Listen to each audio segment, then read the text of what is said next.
Hello everyone, welcome to rankers day. This is Amulya Ojha. Dear students, अभी हम लोग problems in general physics by IEE रोडो इस book से बहुत सारे ऐसे प्रॉब्लम्स जो कि जेई एडवांस के लिए रिलेवेंट हैं, उनका हम लोग वीडियो सोल्यूशन देख रहे हैं। ऑलरेडी इसमें हम लोग बहुत सारे क्वेश्चंस डिस्कस कर चुके हैं और अभी इस वीडियो में भी हम लोग ऐसे ही कुछ अच्छे क्वेश्चंस को देखने वाले हैं। और ये जेई एडवांस के एस्पिरेंट्स के लिए, जिनको भी अपनी रैंक इंप्रूव करनी हो, उनके लिए ये काफ़ी इंपॉर्टेंट है।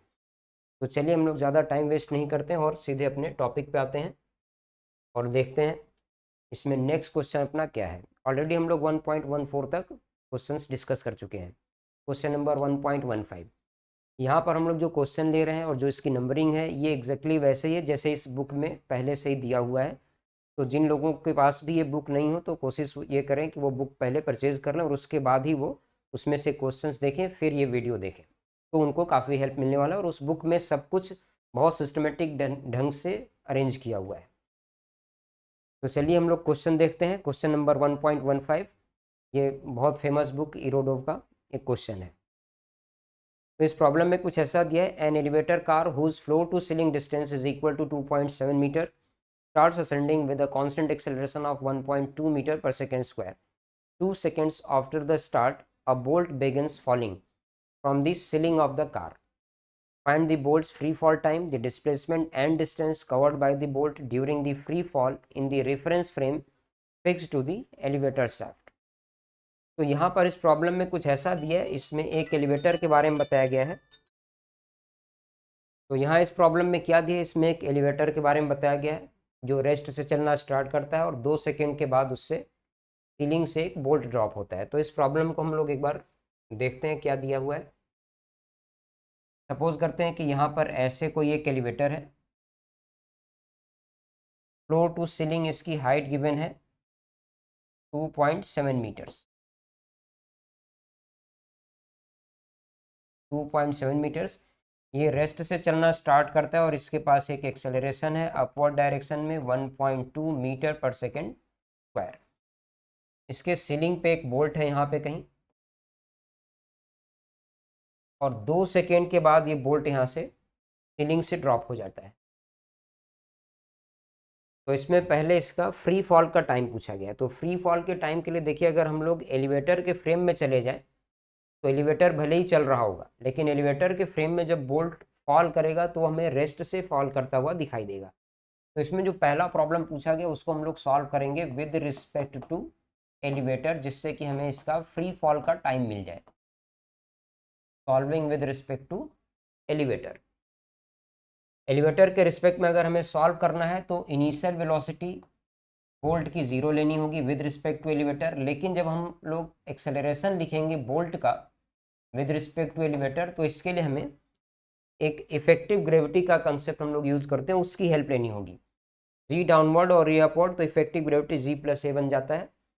तो यहाँ पर जो एक्सेलरेशन हमें कंसीडर करना होगा वो होगा 9.8 मीटर पर सेकेंड स्क्वायर, जो जी की वैल्यू है, और 1.2 जो इस एलिवेटर का है।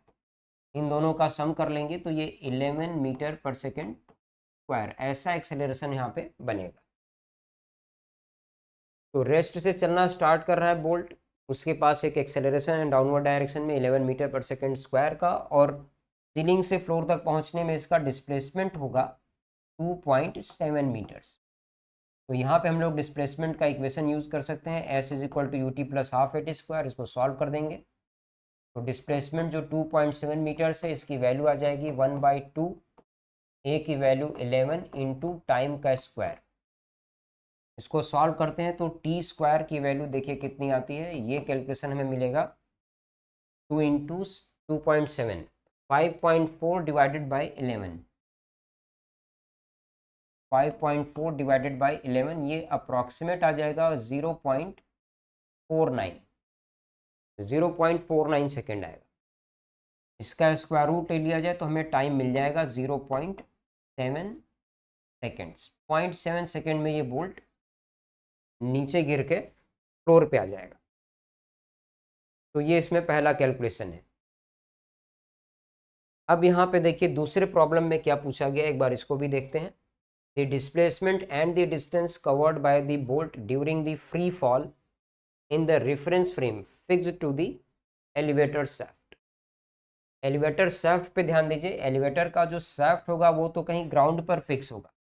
तो एलिवेटर शाफ्ट के हिसाब से अगर हमें कुछ देखना है तो बेसिकली हम लोगों को वो सारा ऑब्जर्वेशन ग्राउंड के रिलेटिव लेना है, लेकिन टाइम तो हर एक फ्रेम में एक जैसा है। तो हमने फ्री फॉल का टाइम कैलकुलेट कर लिया है 0.7 सेकेंड।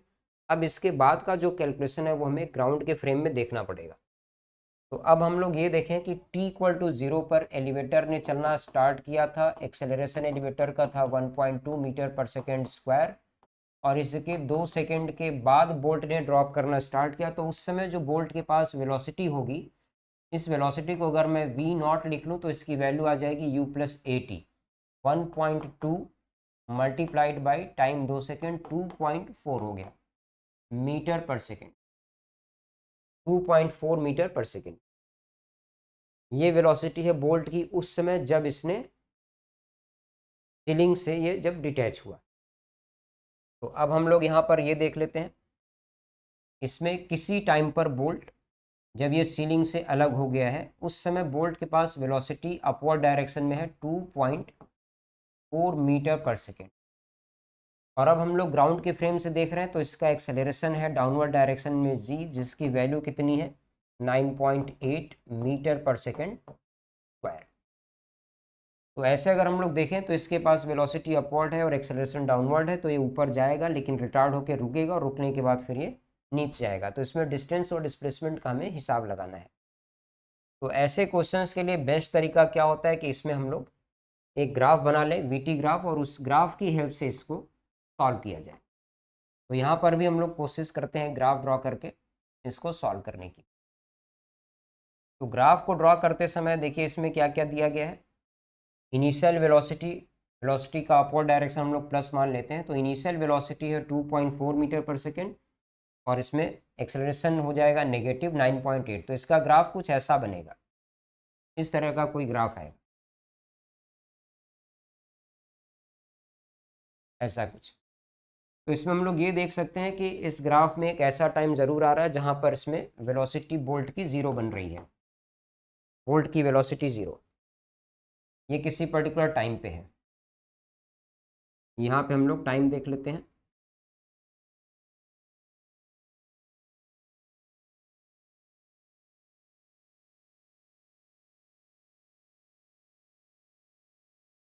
तो ये कितनी देर के बाद इसमें वेलोसिटी ज़ीरो हो रही है, अगर हम लोग ये टाइम पता करना चाहें तो यहाँ पे 2.4 मीटर पर सेकेंड की वेलोसिटी है, 9.8 मीटर पर सेकेंड स्क्वायर का रिटार्डेशन है। तो ये वाला जो टाइम होगा इसको हम लोग फाइंड कर सकते हैं v/g, 2.4 डिवाइडेड बाई 9.8। तो ये अप्रॉक्सीमेट आ जाएगा 0.25 सेकेंड्स। ज़्यादा एक्यूरेट कैलकुलेट करेंगे तो 0.245 आएगा, 2.245 है, बट इसको हम लोग 0.25 सेकेंड ले सकते हैं।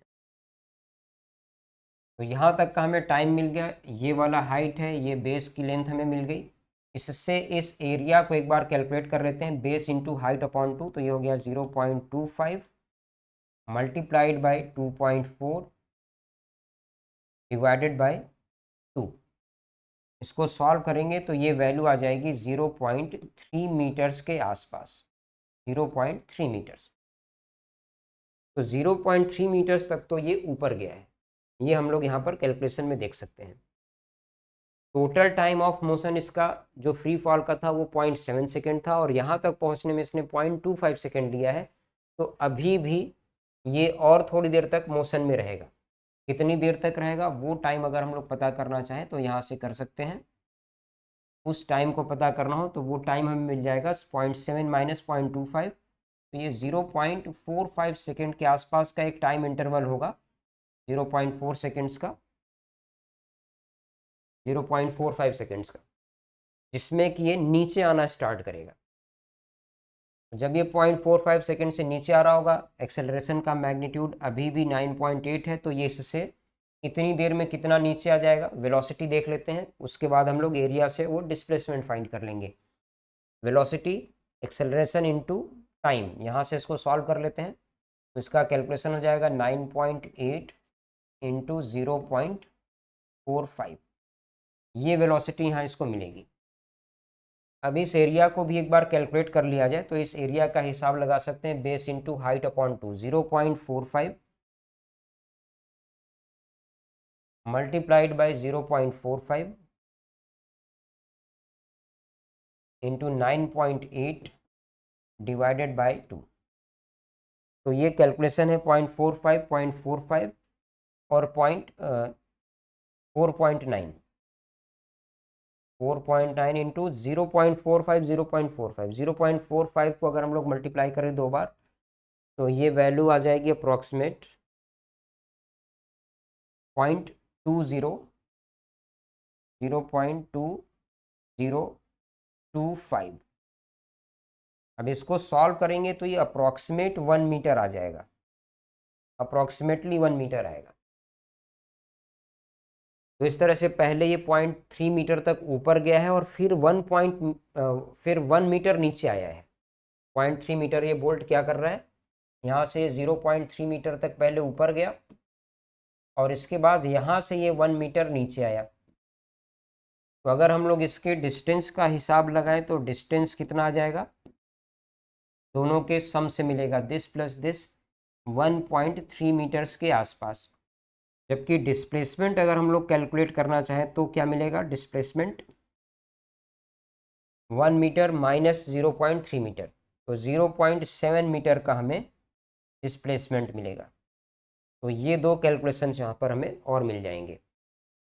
तो जो भी एलिवेटर का शेफ्ट है उसके फ्रेम से हमें डिस्प्लेसमेंट 0.7 मीटर मिल रहा है, डिस्टेंस 1.3 मीटर मिल रहा है और फ्री फॉल का टाइम आया था 0.7 सेकेंड। तो ये ओवरऑल एक बढ़िया क्वेश्चन है और इसमें हम लोग दो अलग अलग फ्रेम से इसको सॉल्व करके देख रहे हैं।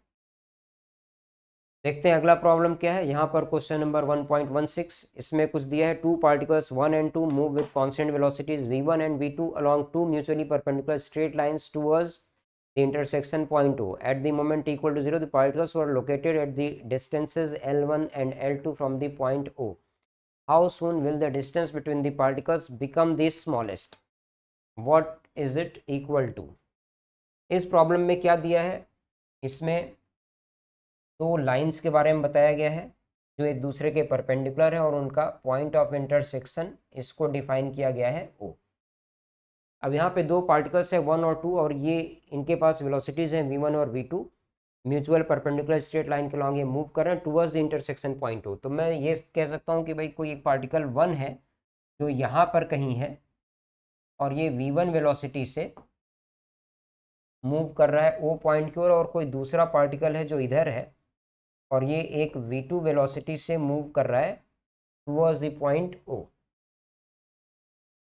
अभी ये O से किसी L1 डिस्टेंस पर है और दूसरा वाला जो पार्टिकल है वो O से L2 डिस्टेंस पर है। तो ये दोनों ऐसे आगे बढ़ रहे होंगे, तो हो सकता है कि इन फ्यूचर कहीं ना कहीं कोई ऐसा टाइम आए जब इनके बीच का सेपरेशन मिनिमम हो जाए। तो वो सेपरेशन मिनिमम कितना होगा यही यहाँ पर पूछा गया, और ये कितनी देर में होगा ये भी पूछा गया। हाउ सून का मतलब कितनी देर में। तो हमें वो टाइम पता करना है जब दोनों के बीच का सेपरेशन मिनिमाइज हो जाए, और वो डिस्टेंस भी पता करना है जो मिनिमम सेपरेशन होगा। तो ऐसे प्रॉब्लम्स को सॉल्व करने के लिए कई सारे अप्रोच होते हैं। हम लोग इसमें इसको इस तरह से देख लेते हैं कि जिससे थोड़ा सा यहाँ पर हम लोग एक बेसिक थ्योरी डिस्कस करेंगे, उसके बाद इसको सॉल्व करते हैं। सपोज करिए कि ऐसे कोई एक पॉइंट हो और ये ऑलरेडी रेस्ट पर हो, और इससे थोड़ी दूरी पे कोई एक दूसरा पॉइंट हो और ये दूसरा पॉइंट ऐसे किसी वेलोसिटी से मूव कर रहा हो, और इन दोनों को जोड़ने वाली लाइन से थीटा एंगल पे पहले से इन दोनों के बीच में कोई सेपरेशन है L। तो ये पार्टिकल अगर इसी तरह से कांस्टेंट वेलोसिटी से मूव कर रहा होगा तो पहले इन दोनों के बीच का जो सेपरेशन है वो डिक्रीज होता है। पहले क्या होगा, ये सेपरेशन डिक्रीज होगा, डिक्रीज होते होते कहीं ना कहीं एक ऐसा टाइम आएगा जब ये सेपरेशन मिनिमम हो जाएगा, और उसके बाद से फिर ये सेपरेशन बढ़ने लगता है। तो पहले सेपरेशन डिक्रीज होता है फिर वापस बढ़ने लगता है, और बीच में कहीं ना कहीं ये मिनिमम होता है। मिनिमम कब होता है, जब हम लोग वेलोसिटी वाली लाइन पर एक परपेंडिकुलर ड्रॉप कर दें उस पॉइंट से जो रेस्ट पर है, और ये डिस्टेंस हम लोग मिनिमम डिस्टेंस या शॉर्टेस्ट डिस्टेंस बोल सकते हैं अप्रोच का। अब यहाँ पर सिचुएशन थोड़ी डिफरेंट है, इसमें हमने एक पार्टिकल को रेस्ट पे रखा हुआ है, दूसरा मूविंग है, इसमें दोनों ही मूविंग है। अगर दोनों मूविंग है तो भी कोई दिक्कत नहीं है। इसके लिए हमें क्या करना चाहिए, अभी जब इन्होंने मूव करना स्टार्ट किया उस समय इन दोनों को जोड़ देते हैं एक लाइन से। जब इन्होंने मूव करना स्टार्ट किया है तभी इनको एक स्ट्रेट लाइन से ऐसे जोड़ देते हैं।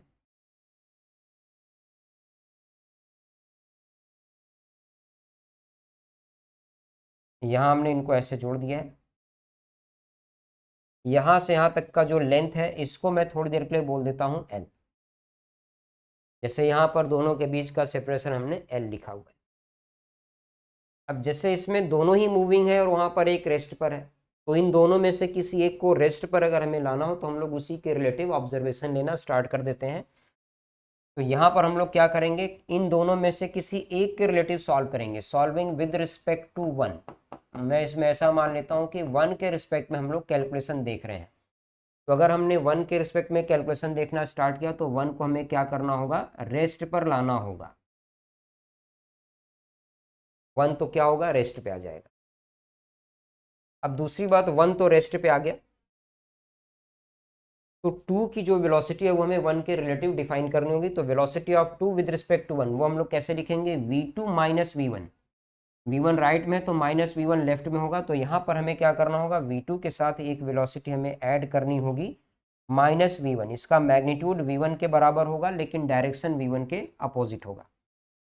अब ये दो वेलोसिटीज हैं, इन दोनों का अगर हम लोग यहाँ पर रिजल्टेंट लें, इन दोनों वेलोसिटीज का रिजल्टेंट लेते हैं तो वो रिजल्टेंट मान लीजिए ऐसा कुछ आया, इस तरह से। इस रिजल्टेंट का मैग्नीट्यूड हमारे पास क्या होगा, इस रिजल्टेंट का मैग्नीट्यूड लिखेंगे square root of v1 square plus v2 square, square root of v1 square plus v2 square इस वेलोसिटी का मैग्नीट्यूड है। अब दूसरी बात यह है कि अगर हम लोग इस वेलोसिटी को ध्यान से देखें तो अब ये वन तो रेस्ट पे आ गया और टू इस वेलोसिटी से इसी डायरेक्शन में कॉन्टिन्यूसली ऐसे मूव होता हुआ हमें दिखाई देगा। ये ऐसे चलता जाएगा वन के रेफरेंस में। तो यहाँ पर हम लोग अब क्या करें, वन और टू के बीच में शॉर्टेस्ट डिस्टेंस देखना हो तो टू अब ऐसे ऐसे चल के आ रहा होगा, तो ये शॉर्टेस्ट डिस्टेंस पे कब आएगा, जब वो इस लाइन के परपेंडिकुलर आ जाए। तो यहाँ से ये जो डिस्टेंस है इसको हम लोग शॉर्टेस्ट डिस्टेंस बोल सकते हैं, इसको मैंने स्मॉल डी रिप्रेजेंट कर दिया। और वन और टू को जोड़ने वाली लाइन से यहाँ पर हम लोग एक एंगल डिफाइन कर लेते हैं थीटा, ये वाला एंगल मैं डिफाइन कर देता हूँ थीटा। और इस थीटा से हम लोग डी की वैल्यू लिख सकते हैं, डी बराबर आ जाएगा एल साइन थीटा। डी बराबर क्या होगा, एल साइन थीटा। इस तरह से हम लोग लिख सकते हैं। लेकिन अब यहाँ पे एक प्रॉब्लम ये है कि भाई ये वाली थीटा, जो ये एंगल थीटा है, इसके बारे में हमें पता नहीं है। तो इसके लिए हम लोग क्या कर सकते हैं, इसके लिए हम लोग ऐसा कर सकते हैं कि ये पूरा एंगल, जैसे ये छोटा, यहाँ से हम लोग ये पूरा एंगल मान लें, कुछ बड़ा एंगल मान लेते हैं बीटा, और यहाँ से एक छोटा एंगल मान लेते हैं अल्फा। तो थीटा को हम लोग लिख सकते हैं बीटा माइनस अल्फा। थीटा को क्या लिख सकते हैं, बीटा माइनस अल्फा। अच्छा, बीटा ये बड़ा एंगल है तो बीटा यहाँ पर भी दिखेगा। अल्फा ये वाला एंगल है, अल्फा हम लोग कैलकुलेट कर सकते हैं। तो यहाँ पे देखिए बीटा के लिए हमारे पास L1 L2 और ये वाली साइड होगी root L1 square plus L2 square. तो इससे हम लोग ट्रिग्नोमेट्री की हेल्प ले सकते हैं। यहाँ से अगर हम लोग टेन अल्फा का कैलकुलेशन देखें तो हमें टेन अल्फा, अच्छा बेसिकली हमें क्या चाहिए, साइन थीटा। साइन थीटा चाहिए तो ट्रिग्नोमेट्री से हम लोग टेन अल्फा कैलकुलेट कर सकते हैं, टेन बीटा कैलकुलेट कर सकते हैं, और tan beta minus alpha solve करें तो शायद टेन थीटा हमें मिल जाए। ऐसा हो सकता है क्या, tan beta minus alpha, tan beta minus tan alpha upon tan theta calculate करते हैं इसमें। तो देखिए टेन थीटा की वैल्यू क्या होगी, टेन बीटा माइनस अल्फा। इसको हम लोग लिखेंगे tan beta minus tan alpha divided by one plus tan beta tan alpha. ये कैलकुलेशन है अपने पास। तो यहाँ से हम लोग टेन थीटा की वैल्यू को थोड़ा सिंप्लीफाई कर लेते हैं। Tan beta minus tan alpha, देखिए टेन बीटा इस ट्राइंगल से देख सकते हैं, perpendicular upon base L2 by L1। Tan beta को क्या लिखना है, L2 by L1 minus tan alpha, alpha ये वाला एंगल है, V2 by V1। Tan alpha क्या बनेगा, V2 by V1 divided by क्या लिखना है, 1 minus tan beta tan alpha. Tan beta tan alpha लिखेंगे तो L2 V2 upon L1 V1। ये कैलकुलेशन हुआ टेन बीटा का। Tan beta minus tan alpha upon 1 plus tan beta tan alpha, इसको थोड़ा सिंप्लीफाई कर लेते हैं। तो ये कैलकुलेशन मिलेगा L2 V1 minus L1 V2 divided bye क्या मिल जाएगा, 1 plus L1 V1 plus L2 V2। तो ये कैलकुलेशन है हमारे पास टेन थीटा का। टेन थीटा मिल जाए तो अब हम लोग यहाँ से साइन थीटा कैलकुलेट कर सकते हैं। टेन थीटा को परपेंडिकुलर अपॉन बेस लिखिए, यहाँ से आप लोग साइन थीटा कैलकुलेट कर सकते हैं। साइन थीटा की वैल्यू यहाँ से मिल जाएगी, कैलकुलेट करना चाहें तो कर सकते हैं, परपेंडिकुलर अपॉन हाइपोटेन्यूस। परपेंडिकुलर तो यही रहेगा, L2 V1 minus L1 V2 divided bye hypotenuse क्या होगा, square of this plus square of this. तो इसको एक बार सिंप्लीफाई कर लीजिएगा, क्या आता है, इन दोनों को स्क्वायर करके ऐड करना और फिर स्क्वायर रूट लेना। तो ये कैलकुलेशन एक बार देख लेते हैं क्या आता है। तो ये कैलकुलेशन अगर हम लोग देखें, इनको स्क्वायर करके ऐड करेंगे, स्क्वायर रूट लेंगे, तो बेस का स्क्वायर और परपेंडिकुलर का स्क्वायर ऐड कर लेते हैं, तो ये आ जाएगा L1 square V1 square plus L2 square V2 square plus 2 L1 V1 L2 V2। यहाँ से स्क्वायर करके ऐड करेंगे तो क्या आएगा, L2 square V1 square plus L1 square V2 square. इसके साथ में और क्या आएगा, माइनस के साथ 2 L2 V1 L1 V2। तो यहाँ पे plus L1 V1 L2 V2 आएगा और यहाँ पे minus L1 V1 L2 V2 आएगा। तो ये प्लस और माइनस कैंसिल हो जाएंगे, यही कैलकुलेशन अपने पास रह जाएगा। और इसमें हम लोग ये देख सकते हैं कि V1 स्क्वायर के साथ L1 square plus L2 square दोनों आ गए, और V2 स्क्वायर के साथ भी L1 स्क्वायर और L2 स्क्वायर दोनों आ रहे हैं। तो इसको हम लोग थोड़ा सा और सिंप्लीफाई कर सकते हैं। ये वैल्यू आ जाएगी हमारे पास L2 V1 minus L1 V2 divided bye, यहाँ पर हम लोग रूट के अंदर कॉमन कर सकते हैं, अगर L1 स्क्वायर और V1 square, L1 square common करें, V1 square plus V2 square आएगा, V1 square plus V2 square होगा। इसके साथ आएगा L1 square plus L2 square, और ये पूरी वैल्यू कहाँ है, रूट के अंदर है। ये कैलकुलेशन हमें मिला है किसका, साइन थीटा का। लेकिन हम लोगों को साइन थीटा फाइंड करना है क्या, साइन थीटा तो फाइंड नहीं करना है, हमें क्या फाइंड करना है, T sine L sine theta. यहाँ ध्यान दीजिए, हमें क्या फाइंड करना है, शॉर्टेस्ट डिस्टेंस के लिए एल साइन थीटा फाइंड करना, और एल की वैल्यू क्या होगी, रूट के अंदर L1 square plus L2 square. तो अभी हम लोग इसको थोड़ा सा और सॉल्व कर लेते हैं। यहाँ पे एल को मल्टीप्लाई कर देते हैं, यही है शॉर्टेस्ट डिस्टेंस जो हमसे पूछा गया है। एल यहाँ मल्टीप्लाई किया है, तो एल को हम लोग यहाँ भी मल्टीप्लाई कर देते हैं, जिसकी वैल्यू क्या है, रूट के अंदर L1 square plus L2 square. तो ये रूट के अंदर L1 square plus L2 square और रूट के अंदर L1 square plus L2 square cancel हो जाएगा।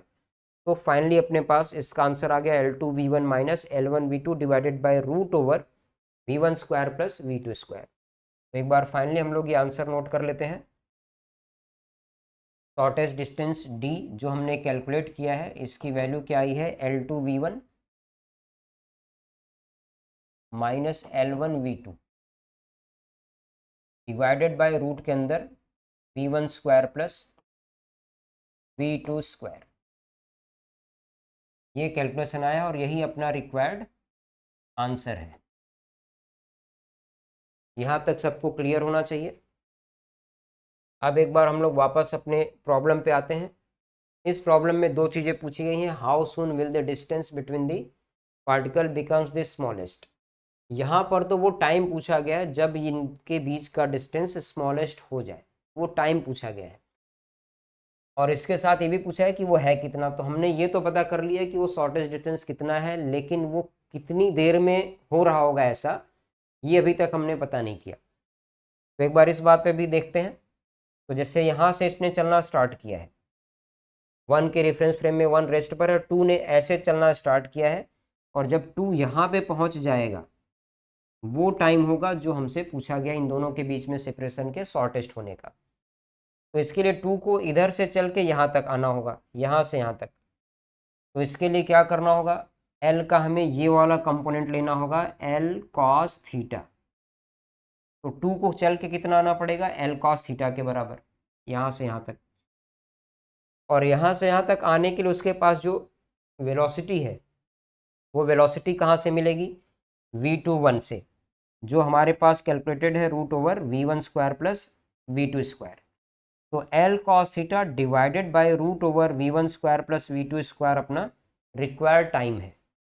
तो अगर हम लोग इसमें टाइम बताना चाहें तो बता सकते हैं। टाइम का calculation L cos theta divided by कितना है, रूट के अंदर v1 square plus v2 square. इसको सॉल्व करना चाहें तो कर सकते हैं। L की वैल्यू हमें पहले से पता है, रूट के अंदर L1 square plus L2 square. L की वैल्यू क्या है, रूट के अंदर L1 square plus L2 square. इसके बाद देखिए v की वैल्यू इसमें cos थीटा की वैल्यू हमें लिखनी होगी। तो जैसे यहाँ पर हमने tan थीटा से sin थीटा लिखा था, उसी तरह हमें cos थीटा लिखना होगा base upon hypotenuse. cos theta क्या बनेगा, बेस अपॉन हाइपोटेन्यूस। तो बेस में क्या है, L1v1 plus L2v2, L1v1 plus L2v2। और हाइपोटेन्यूस हम लोगों ने कैलकुलेट किया है रूट के अंदर v1 square plus v2 square. और क्या कैलकुलेट किया है, L1 square plus L2 square. तो ये रूट के अंदर L1 square plus L2 square, root के अंदर L1 square plus L2 square, ये भी कैंसिल हो जाएगा। तो यहाँ से जो हमें टाइम मिलेगा, ये तो कैलकुलेशन अभी हमें किसका मिला है, L cos थीटा का, और रूट के अंदर v1 square plus v2 square से इसको डिवाइड और करना है। तो एक बार ये और लिख लेते हैं, रूट के अंदर v1 square plus v2 square. और अब इसको सॉल्व कर देते हैं। तो फाइनली हमारे पास जो टाइम मिलेगा वो क्या होना चाहिए, L1v1 plus L2v2 divided by v1 square plus v2 square. तो ये है अपना रिक्वायर्ड सॉल्यूशन। टाइम का कैलकुलेशन आ गया और यहाँ पर उस डिस्टेंस का कैलकुलेशन आ गया जो हमसे पूछा गया, शॉर्टेस्ट डिस्टेंस का। तो ये ओवरऑल एक बहुत बढ़िया प्रॉब्लम है, अप्रोच पे बेस्ड है। और ये एक तरीका है इसको सॉल्व करने का, जिसमें कि अगर दो पार्टिकल्स दोनों मूविंग हैं तो किसी एक के फ्रेम में जाके हम लोग इस तरह से सॉल्व कर सकते हैं। इस प्रॉब्लम को सॉल्व करने के और भी बहुत सारे मेथड्स हैं। इसमें से एक बहुत पॉपुलर मेथड है जिसमें कि हम लोग थोड़ी सी मैथमेटिक्स की हेल्प लेके भी इसको सॉल्व कर सकते हैं। जैसे अगर इस प्रॉब्लम को थोड़ा ध्यान से देखा जाए तो इसमें क्या पूछा गया है, when the distance between the particles becomes smallest. यहाँ पर एक क्वांटिटी के बारे में बात की गई है जो कि दोनों पार्टिकल के बीच का डिस्टेंस है, और वो स्मॉलेस्ट कब होगा ऐसा पूछा गया है। तो जैसे किसी भी क्वांटिटी को अगर वो किसी वेरिएबल का फंक्शन है, तो ऐसे केस में उस क्वांटिटी को मैक्सिमाइज करना हो या मिनिमाइज करना हो तो हम लोग मैथमेटिक्स से मैक्सिमा मिनिमा का कंसेप्ट यूज़ करके भी उसको सॉल्व कर सकते हैं। तो इसके लिए हमें सिर्फ एक फंक्शन बनाना होगा टाइम का, उसके बाद मैक्सिमा मिनिमा के कंसेप्ट से प्रॉब्लम सॉल्व किया जा सकता है। जैसे इसी प्रॉब्लम को अगर हम लोग इस दूसरे अप्रोच से देखें तो 1 ने यहाँ से चलना स्टार्ट किया है, 2 ने इधर चलना स्टार्ट किया है। टी टाइम के बाद देखते हैं 1 कहाँ पे होगा और 2 कहाँ पे होगा। तो टी टाइम में 1 v1t चल चुका होगा और 2 v2t चल चुका होगा। तो इसको हम लोग एक बार दूसरे मेथड से भी देखते हैं, जो सेकेंड मेथड है। सेकेंड मेथड एक बार यहाँ पर हम लोग देख लेते हैं, छोटे में ही सॉल्व कर लेंगे इसको।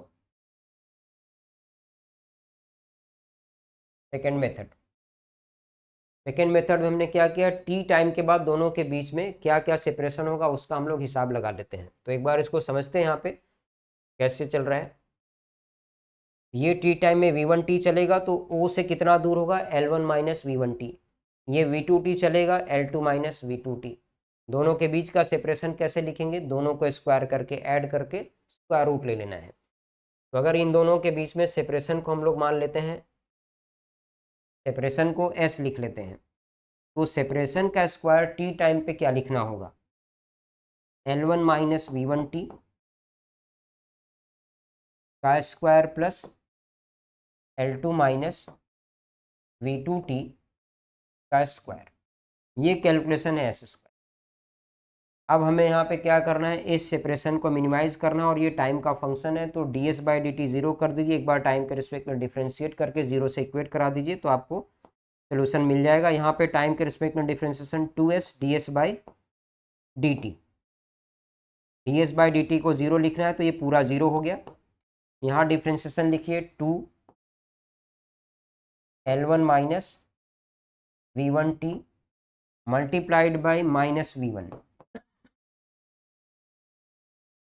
प्लस यहाँ डिफ्रेंशिएट करिए 2 l2 minus v2t multiplied by minus v2, ये पूरा जीरो है।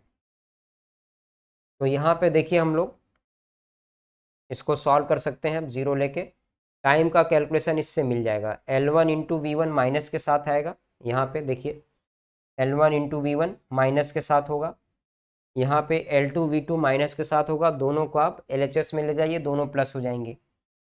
2 से 2 इसमें सब में कॉमन है, कैंसिल हो जाएगा। यहाँ से 2 कॉमन करके जीरो की तरफ इसको डिनोमिनेटर में ले आइए, कैंसिल हो जाएगा।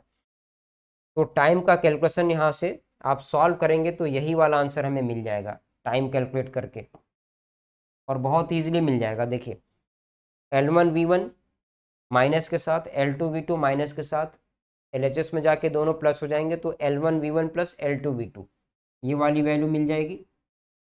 इसके बाद टाइम में देखिए V1 का स्क्वायर इंटू टी प्लस में आएगा, V2 का स्क्वायर इंटू टी प्लस में आएगा, तो टी कॉमन करेंगे, V1 square plus V2 square आएगा, ये डिनोमिनेटर में आके सॉल्व हो जाएगा। और एक बार आपको ये टाइम मिल जाए तो इस इक्वेशन में टाइम को रिप्लेस कर देना है, यहाँ से आपको वो शॉर्टेस्ट डिस्टेंस भी मिल जाएगा।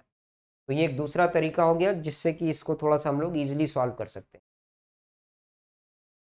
तो ये काफ़ी अच्छा प्रॉब्लम है, और भी इसका एक मेथड है, लेकिन अब हम हमारे पास अभी इतना यहाँ टाइम नहीं है कि हम लोग एक ही प्रॉब्लम पे तो वेस्ट करें।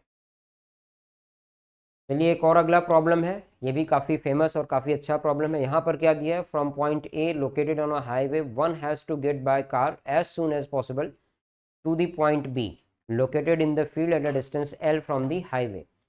It is known that the car moves in the field eta times slower than on the highway. At what distance from point D one must turn off the highway? इसमें एक highway को दिखाया गया है, किसी को car से A से चल के B पॉइंट पर पहुंचना है। A से D ये एक हाईवे है, B D के डायरेक्टली अपोजिट है, और ये जो B पॉइंट है वो किसी लॉन के अंदर है। बी कहाँ पर है, ये किसी लॉन के अंदर या फील्ड के अंदर है, ऐसा कह सकते हैं। तो इसमें ये पूछा गया है कि डी पॉइंट से कितना पहले ए को टर्न ले लेना चाहिए जिससे कि वो कम से कम टाइम में कार बी पॉइंट तक पहुंच सके, ऐसा यहाँ पर दिया गया है। तो ये प्रॉब्लम भी देखा जाए तो एक मैक्सिमा मिनिमा के कंसेप्ट से सॉल्व होने वाला प्रॉब्लम है। तो इसमें हम लोग क्या कर लेते हैं, ए कितना दूर है डी से ये नहीं बताया गया है, तो हम लोग इसमें ए से डी तक का जो भी सेपरेशन है इसको एक बार को मान लेते हैं ये कैपिटल डी है। इस सेपरेशन को हम लोग कैपिटल डी मान लेते हैं। और कितना दूर पहले इसने यहाँ से रोड को छोड़ दिया, हाईवे को छोड़ के फील्ड में चला गया, उसको मैं मान लेता हूँ एक्स। तो अगर ये एक्स है ये एल है, तो ये वाला डिस्टेंस क्या हो जाएगा, रूट के अंदर L square plus x square. ये डिस्टेंस हो जाएगा। ये पूरा कैपिटल डी है, ये एक्स है, तो यहाँ से यहाँ तक का क्या होगा, D minus x.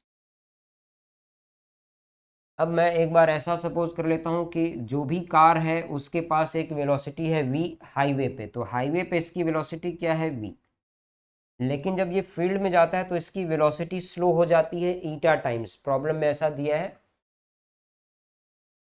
Moves in the field eta times slower then on the highway. Eta times slower हो गया तो v डिवाइडेड बाई ईटा, यहाँ पर जो वेलोसिटी होगी वो क्या होगी, v डिवाइडेड बाई ईटा, तो ईटा को हम लोग यहाँ पर ऊपर मल्टीप्लाई कर देंगे। तो ये टाइम ए से सी तक जाने का और ये टाइम सी से बी तक जाने का है। टोटल टाइम कैलकुलेट कर लेते हैं। टोटल टाइम हमें क्या मिल जाएगा, इन दोनों का sum d minus x divided by v plus eta times root के अंदर L square plus x square divided by v। ये कैलकुलेशन हो गया टाइम का, ये कैलकुलेशन हो गया टाइम का। अब इस प्रॉब्लम में ऐसा बोला गया है कि ये टाइम कम से कम होना चाहिए ए से चल के बी तक पहुंचने के लिए। तो इस टाइम को हमें क्या करना होगा, मिनिमाइज करना होगा, और ये टाइम एक्स पे डिपेंड करने वाला है, तो ये एक्स का फंक्शन है। यहाँ से अगला स्टेप अपना क्या है, कंसेप्ट ऑफ मैक्सिमा मिनिमा। करना क्या है, टी को मिनिमाइज करना है। तो अगर हमें टी को मिनिमाइज करना है तो D t by d x क्या हो जाना चाहिए, ज़ीरो के बराबर। तो एक बार इसको डिफ्रेंशिएट करके सॉल्व कर देते हैं, ज़ीरो से इक्वेट करा देते हैं। अच्छा, v को हम लोग चाहें तो क्रॉस मल्टीप्लाई कर दें तो भी कोई दिक्कत नहीं है। vt को डिफ्रेंशिएट कर लेते हैं क्योंकि v क्या अपने आप में कांस्टेंट है। तो vt को डिफ्रेंशिएट कर लीजिए, v times d t by d x, ये सब जीरो हो जाएगा। t का डिफ्रेंशिएशन जीरो होगा, माइनस एक्स का डिफ्रेंशिएशन आएगा -1 प्लस ईटा, ईटा कांस्टेंट है। रूट के अंदर L square plus x square का differentiation 1/2 root l square plus x square हो जाएगा। इसके बाद क्या होगा, 1/2 root l square plus x square, इसको चेन रूल से डिफ्रेंशिएट करेंगे तो रूट के अंदर वाली क्वांटिटी दोबारा डिफ्रेंशिएट होगी और यहाँ पे हमें क्या मिलेगा, 2x। ये वाला 2 और ये वाला 2 हम लोग कैंसिल कर सकते हैं। अब ये 0 है तो 1 LHS में जाके +1 हो जाएगा, क्रॉस मल्टीप्लाई कर देंगे, दोनों साइड स्क्वायर कर देते हैं। तो eta square x square will become eta square x square, इसकी वैल्यू किसके बराबर आ जाएगी, ईटा स्क्वायर एक्स स्क्वायर बराबर हो जाएगा l square plus x square के, l square plus x.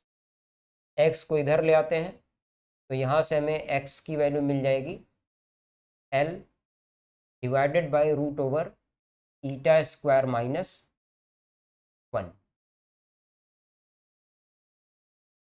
X की वैल्यू क्या मिल जाएगी, L divided by root over eta square -1। तो इस तरह से हम लोग इस प्रॉब्लम को सॉल्व कर सकते हैं। यहाँ पर किसी के दिमाग में ये चीज़ आ रही हो कि भाई टाइम को मिनिमाइज़ करना था, हमने डिफ्रेंशिएट करके ज़ीरो कर दिया, पर मैक्सिमम मिनिमा में तो सेकेंड डेरिवेटिव भी टेस्ट करना होता है। तो फिजिक्स में आप ध्यान रखिए, मोस्टली ऐसा होता है कि आपसे जो पूछा जाता है डिफ्रेंशिएट करने के बाद उसी का आपको रिजल्ट मिलेगा। मिनिमा पूछा गया है तो मिनिमा ही मिलेगा। दूसरी बात यह है कि अगर हम लोग इसको मैक्सिमा और मिनिमा में वेरीफाई करना चाहें, क्योंकि हमारे पास दो अलग अलग रूट तो है नहीं, एक यूनिक रूट आया है, तो मिनिमा के लिए हमारे पास वो आंसर है। मैक्सिमा के लिए तो इसमें बहुत कुछ हो सकता है, इसमें दिन भर घूमते रहो फील्ड में, कभी यहाँ पहुँचो ही नहीं, है ना। तो मैक्सिमा के इसमें कोई कंडीशन नहीं है। तो इस तरह से हम लोग एक डेरिवेटिव से ही इसमें मिनिमा तक पहुँच सकते हैं। तो ये काफ़ी अच्छा प्रॉब्लम है। और इस प्रॉब्लम का एक दूसरा सोल्यूशन भी होता है जो हम लोग ऑप्टिक्स की हेल्प से सॉल्व करते हैं। इस दूसरे सोल्यूशन को भी अगर देखना चाहें तो उसको समझ सकते हैं। इसका एक दूसरा मेथड हम लोग यहाँ देख लेते हैं।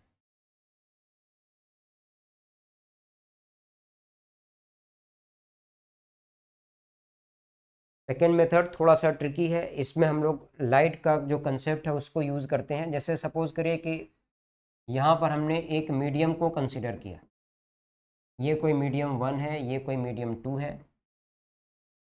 यहाँ से लाइट ऐसे आ रही है, मीडियम 2 में जा रही है। नॉर्मल के साथ इसका एंगल ऑफ इंसिडेंस सपोज करिए θ1 है, ये θ2 है। यहाँ रिफ्रैक्टिव इंडेक्स है n1, यहाँ पर है n2। इस साइड स्पीड ऑफ लाइट क्या है v1 और इस साइड स्पीड ऑफ लाइट है v2। तो v1 की वैल्यू देखिए क्या लिखेंगे, speed of light in vacuum मान लेते हैं c है, तो v1 क्या है c/n1, speed of light in vacuum divided by refractive index. v2 क्या है c/n2। ये ऑप्टिक्स का कंसेप्ट है।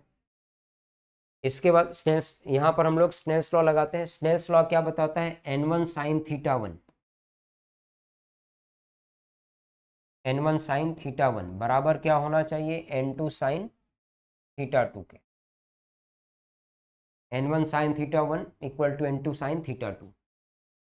यहाँ से अगर हम लोग n1 की वैल्यू देखें तो n1 को लिख सकते हैं c/v1